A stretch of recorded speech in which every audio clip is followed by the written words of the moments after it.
हमारे बड़े भाई महमूद प्राचा जी, जब इनको हम देखते हैं टीवी पे या मीडिया में, किसी के मोहताज नहीं है तारुफ के, गरीब मजलूम बेसहारा असहाय जिनका कोई सहारा नहीं होता है, वो सब इनको जानते हैं।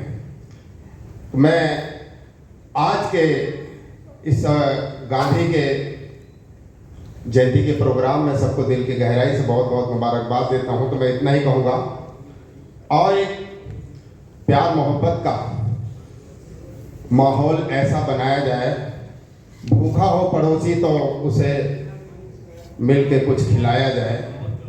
तो मैं इतना ही कहूँगा। महमूद प्राचा जी की बात मैं सुन रहा था, हमारे आका ताजदार मदीना हजरत मोहम्मद मुस्तफ़ा सल्लल्लाहु ताला अलैहि वसल्लम का एक वाक़िया मुझे याद आ गया था उनकी बात पे। एक बुढ़िया हुआ करती थी और मुसलमान के नाम से वो बहुत चिढ़ती थी, और लोग कहते थे कि यहाँ पे एक मोहम्मद हैं जो उनकी बात सुनता है, उनका हो जाता है और मुसलमान भी हो जाता है। कहने लगी कि मैं ये इलाका छोड़ देती हूँ, मैं उनकी बात नहीं सुनूंगी तो मैं कैसे उनकी होंगी, इतनी नफरत करती थी। इलाका छोड़ने के लिए उन्होंने अपने सारे घर का सामान इकट्ठा किया और जाने के लिए तैयार हुई। उधर से हमारे आका हजरत मोहम्मद मुस्तफ़ा सल्लल्लाहु अलैहि वसल्लम आ रहे हैं और उनको देख के कहती है कि बेटा ये मेरा सामान मेरे सर पे और मेरे कंधे पे रख दो, क्योंकि मुझे इस इलाके को छोड़ के जाना है, मुझे दूर जाना है। तो आप कह रहे हैं कि अम्मा ये इतना सामान आप कैसे लेके जा पाओगी, लाओ मैं आपका सामान छोड़ देता हूँ। तो वो ये मैं थोड़ा शॉर्ट कर रहा हूँ कि कानों में रुइयां डाल के रखती थी, कभी मैं उनकी आवाज़ नहीं सुनूंगी, इसकी वजह से वो इलाका छोड़ रही थी। तो आप उसका सामान लेके जा रहे हैं और वो पीछे पीछे बूढ़ी माँ जा रही हैं, और कई घंटे चलते चलते जब खाड़ी के उस पार पहुंचे, कह रहे हैं पसीने पसीने हो गए, कह रहे बेटा ये सामान यहीं रख दो मेरा, मैं यहीं रहूँगी। तो कह रहे हैं कि बेटा तुम तो बड़े नेक और बड़े अच्छे हो। कह रहे हो उसमें तो कोई शक नहीं, मैं नेक और भला हूँ, लेकिन अम्मा ये बताइए आप वहाँ से यहाँ क्यों आई? कहने लगी बेटा वहाँ एक मोहम्मद है, जो उससे मिलता है, जो उसकी बात सुनता है, वो उसका हो जाता है, वो मुसलमान हो जाता है, तू भी वो इलाका छोड़ दे। तो आप हंसने लगे। कहने लगे मेरी बात पे हंस क्यों रहा?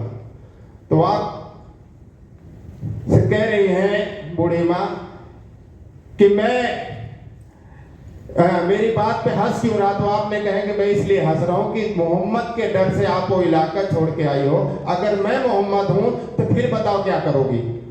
करे अगर तू मोहम्मद है तो ये सामान उठा लेके चलोगे। मुझे तो पता ही नहीं था कि मुसलमान इतने नेक और इतने भले होते थे। मेरे भाइयों, हमें थोड़ा सा मोहम्मद को तो मानते हैं, लेकिन मोहम्मद की भी मानना चाहिए और उनके भी किन उसूलों पे चलना चाहिए। बहुत ज़्यादा बात नहीं करूँगा, मैं सिर्फ यही इतना कहूँगा, बहुत सारी बातें हो गई हैं देश के बारे में, कॉन्स्टिट्यूशन के बारे में, गांधी के बारे में। तो मैं इतना ही कहूँगा, मैं अपना परिचय तो दिया नहीं कि मेरी ये कहाँ शान, मैं हिंदू कहूँ या सिख कहूँ या मुसलमान, मेरी ये कहाँ शान, मैं हिंदू कहूँ या सिख कहूँ या कहूँ मुसलमान।